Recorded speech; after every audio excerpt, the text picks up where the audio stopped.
Hey, and a very warm welcome to the Into the LightWeb podcast with me, your hostess, Joanna Hunter, metaphysical teacher, spiritual life and business coach, published author, and the high priestess of the LightWeb, a spiritual technology that will change your life. This is the place to be to talk everything under the LightWeb, from consciousness, relationships, to money, to spiritual business, and everything in between.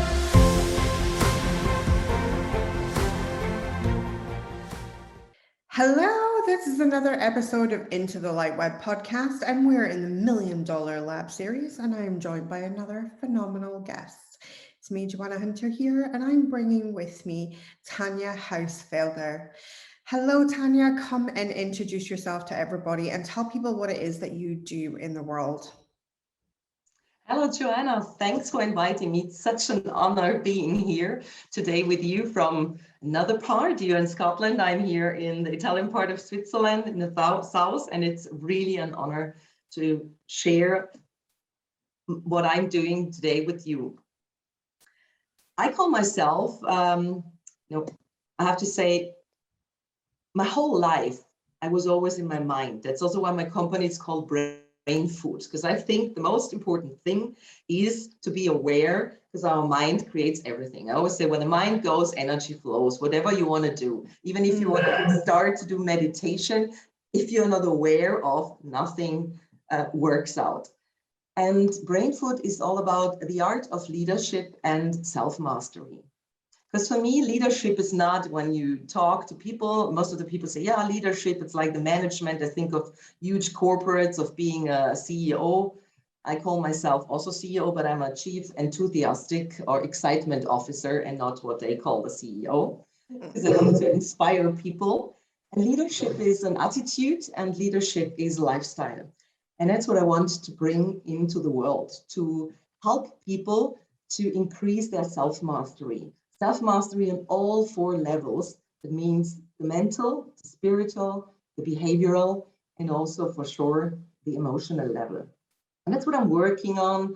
And we have different events. We have something from BrainFood that's a bit about like giving people head food and also stomach food. So we have cooperation with some lovely chefs and some restaurants, with people coming from art and fashion, because everything that gives you inspiration helps you to go into your mind and change a bit how you perceive the world. For me, it's the adaptive intelligence, because what I learned over years in corporate, they all do these workshops like agile workshops, agile leadership. And I say, we don't need agile if we teach people how to use the emotion, the energetics, and just being aware. I love it. I'm using the hot strategy. Men think with the hot strategy, they immediately come up with the chili, the paprika, what they can eat, the capsaicin, and the ladies think about the hotness. No, hot strategy is actually head of thinking, because everything starts here.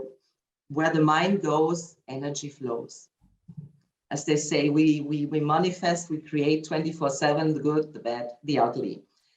And the hot strategy is based on, we work a lot on 4 levels. That's the self-awareness. It's for me the most important thing. That's why I call it also leadership as a brain food for leading heads. Those are the ones that have the awareness, whatever they think, what they feel. Because if you're not aware, you cannot get access, you cannot change anything.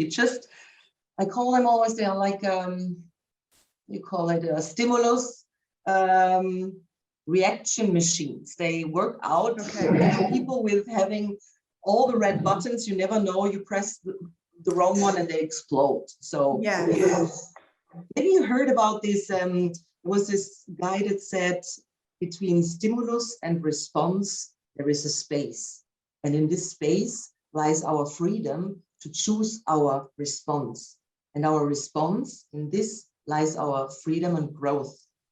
And so many people, they don't use this small little space where we can be aware what we are thinking, what we want to do, what we want to create, and then go into the self-responsibility. That's actually the second tool, really to take the responsibility for all your thoughts, your feelings, your actions, your patterns, your perceptions, also your stories that you're telling yourself about you, the world. Very important with awareness and responsibility, also know yourself. Like the oracle in Delphi said also, not before we can love ourselves, there is a step before. You need to know yourself. Yeah. And then we go in the fourth tool, just to wrap it quick up, that's the self-efficacy. It's all about learning about your personal power, your confidence, get out of the head about the small things, how to navigate in your life when you don't get things that you want, and sometimes, oh, you have everything that you ever wanted, but you cannot see it. Then the fourth tool is self-disruption, because for me, life, it's like lifelong learning. It's like whole day school with no vacation. And that's how I perceive life. And it was a long time where I never did this. I only followed. I was like puppet on a string. And I always thought, I have no control. I have no influence in my life with so many things that concern me. Even the weather in the morning could drop my mood and my whole day into another level. And that's talk us through that a little bit more, Tanja, because there's so many people that are so affected by circumstance. And as you're talking here, I really resonate with this because this was my life too. You know, even though I built these successful businesses and stuff, it was like anybody had like a hotline to my emotional self, and anyone could drop my vibration in a heartbeat. It did not take very much for someone to come along and rain on my parade. So when you're right, you're like a puppet on a string. And I know that people that are listening to this podcast, they might be going through that right now, where they're going through feeling like outside circumstances are constantly impacting and affecting their mood, their ability to do things and stuff. So talk us through your journey of releasing that. What did that look like? First, I realized that even, as I said, the weather, a traffic jam, all the things that concern us, or the bad mood of the boss that maybe wasn't even there. We just had a look at him and thought he is in a bad mood. The partner that came late, that everything rocked my day when something fell down, and I thought, why? First I thought, why are those things happening? And I can do nothing. I can do nothing. Even in the corporate companies, you wanted to do something. You said, yes, but I cannot because I asked this person, she has to deliver me, she didn't respond me.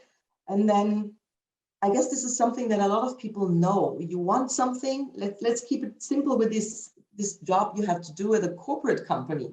You ask something from another person, she doesn't respond. You ask again, you ask again.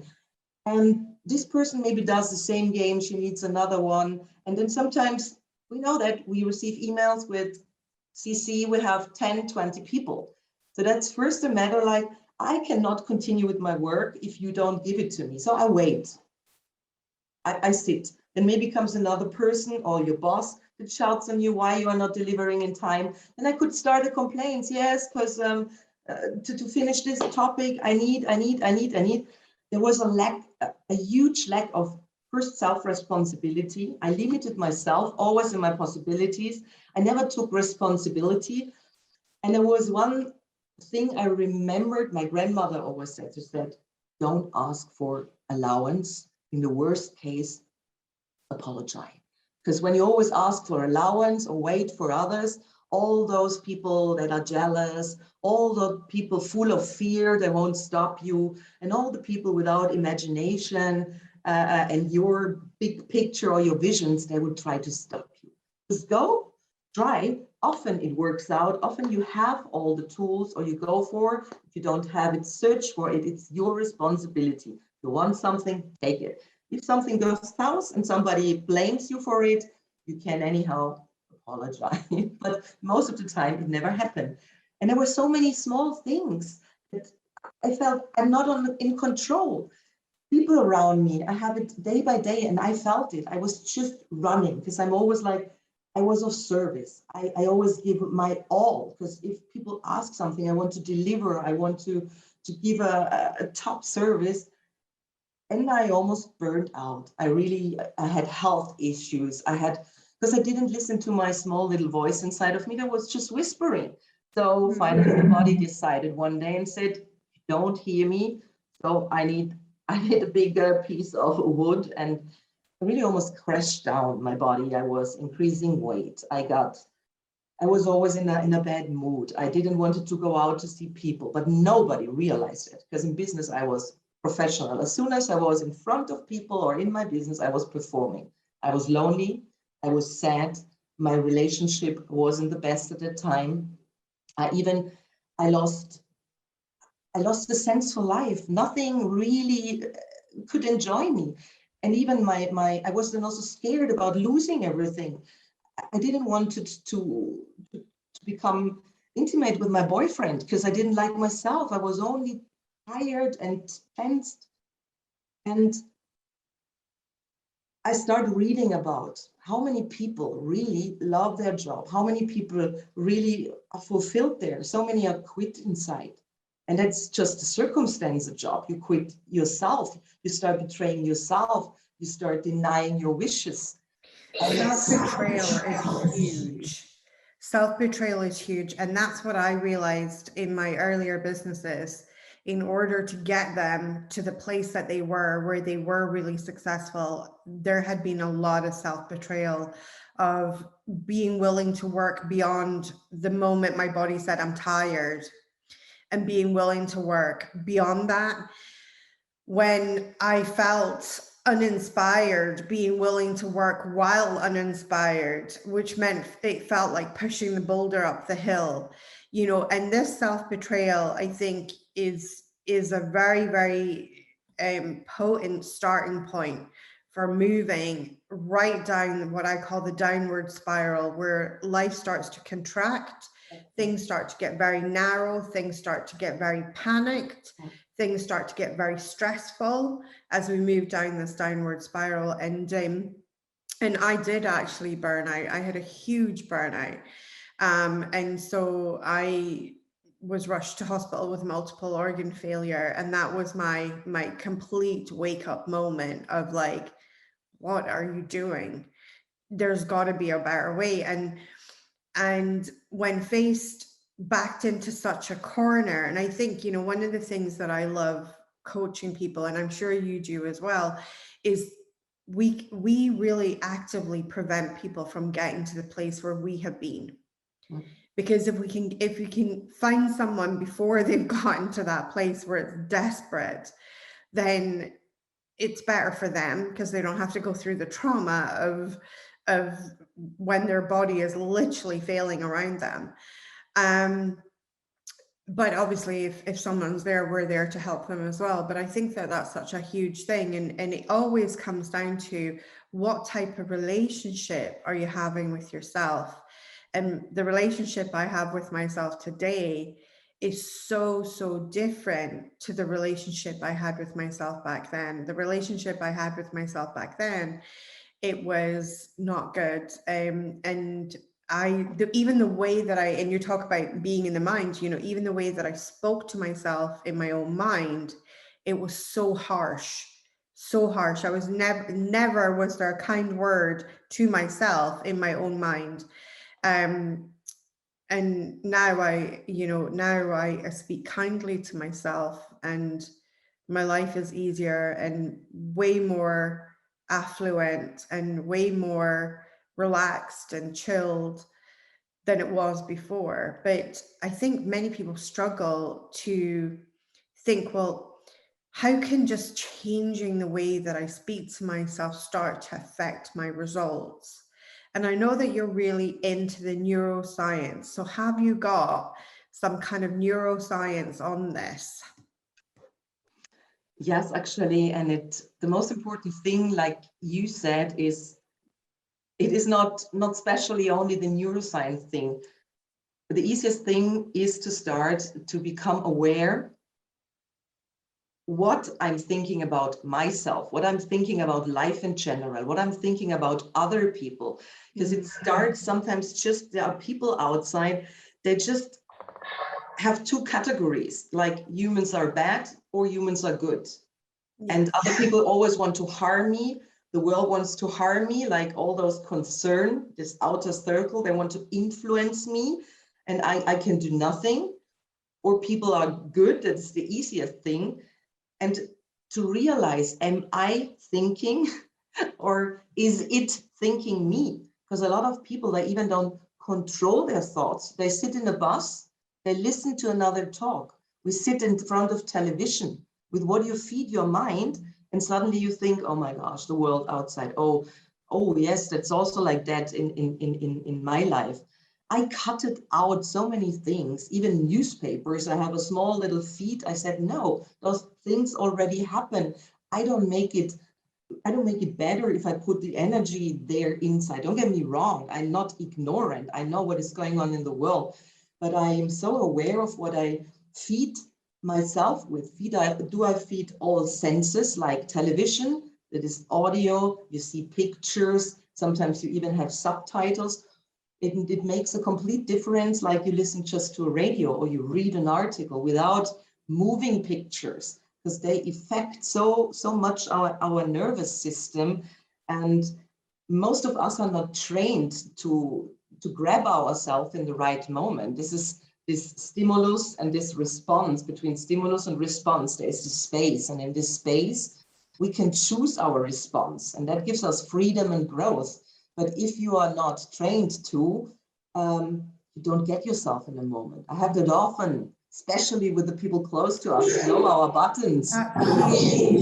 That's a moment. Creating the space. Creating the space is huge. That's a massive piece.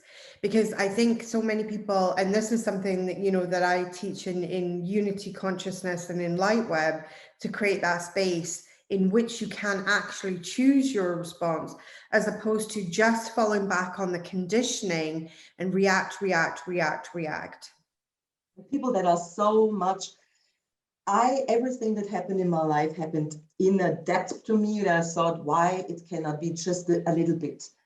I didn't get into burnout, but I lived 16 years with blood results and cortisol levels like a highest burnout person. The doctor said, Tanja, how is this possible that you're still sitting here? All others, they lay on the ground, they are hospitalized, because I built such a huge resilience. Resilience is good, but it's not always good, because you learn, like you said, the awareness, how you talk to yourself now. When you don't realize what affects you or how bad you speak to yourself, what is harming you, you allow others. And when you harm yourself so much, like discipline, do, or like you said, you spoke in a bad way to you, even if your husband or friends talk to you at the same level, or you don't realize it because it's a level like you're talking to yourself. You even don't ask for being more kind, being more in control. And it's all about us. People think always, oh, why we get so stressed and so angry and talk so bad to us and so mad about so many things, is we think we lost control. We don't have control. And that's one of the biggest issues for those.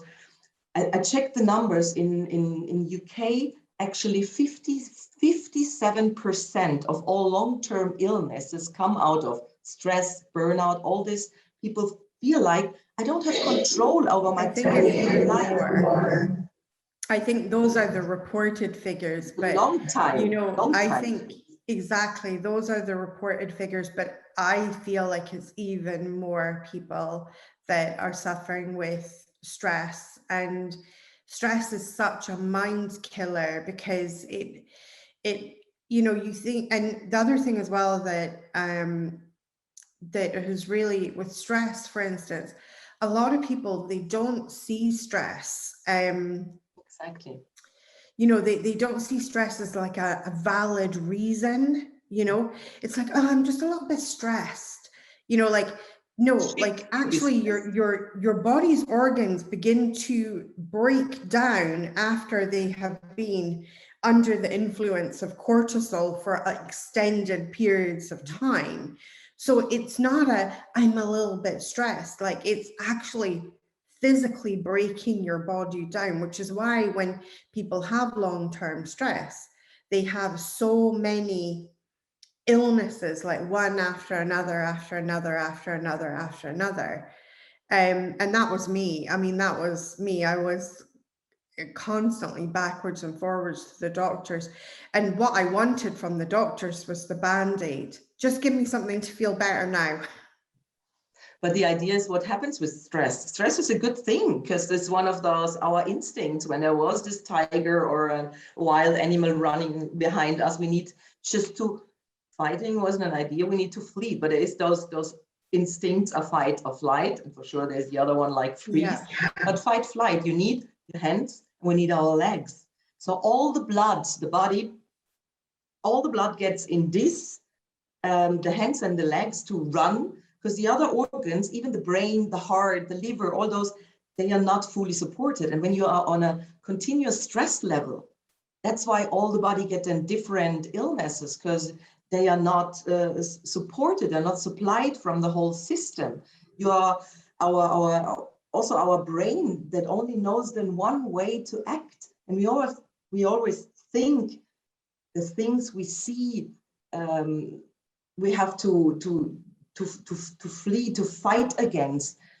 And it's the space that I said. Sometimes it's just a moment. Or there are easy tricks. To my nieces, I always say, before you shout, before you run away, before you do a tantrum, cross the fingers, or just do something, touch yourself, create a gesture that reminds you, like, wake up. Even in the car sometimes, I also, I need to, and then I just, and then it's like a wake up for me. And then, okay, that reminds me to get in the head again, because neuroscience has proven so many things, even the optical one that we see, what we hear, our brain, even if you and I have a look at the same sky or the same tree, there isn't a need that it's the same for us. Because it could be a picture, a memory, it could be a dream, or reality. And the part in our brain that is distinguishing this is just moving small little parts. So whatever we see, it's just a chemical explosion in our mind with an electrical loading. But there is never a direct connection, nor to the thing, nor to the event. So that's like we create it in our mind. And that's like why I always say, we are not in the world is in us. What we see, what we perceive, what we talk about, how we feel it. And when I was saying, I wanted to say this in this call, because this fascinated me. You have written there, your magic called you here. I will help you harness it to be, do, and have it all. And that's actually something that creates the biggest stress for us, because people don't now be, do, have. We always tell ourselves, I need to have this. I need to have more money. I need to have a bigger house. I need to lose 20 pounds. I need to get rid of this. Then I need to have this. So far out the being. And they say, I can have this, then I can do that, and then I can be. And it's actually the opposite, like, and that was so nice, because I always say, be, we are already, but we just live a small little part of what we're really able to. We be, and we can do anything, and then we can have it all, because there are no limits. The only thing is, are we willing to take the self-responsibility and also to do the things, because it's a continuous, it's like, I call it also self-disruption, because nature doesn't do only the small movements, like they do huge evolution steps. And it's also what we are doing. It's sometimes, I work with a lot of high achiever, that's why for leading heads also, but it's like sometimes the smallest mindset course correction can change everything.